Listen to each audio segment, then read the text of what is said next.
pathinin na thu tip sa golden hi na chung thon na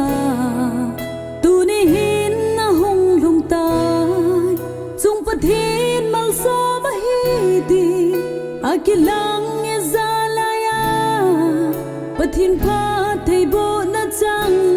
jing lo ni na len khom pi gol le pa nu le pa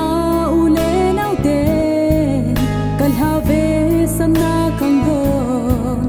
i len khom lai niu sung na ikilung no mo na ho jing krista min in ong ai dam pathin pha thei bo na chang jing lo ni pathin sang gop sa mi hi min su khen da hen na sana kang ron kang lao ve gum fa na a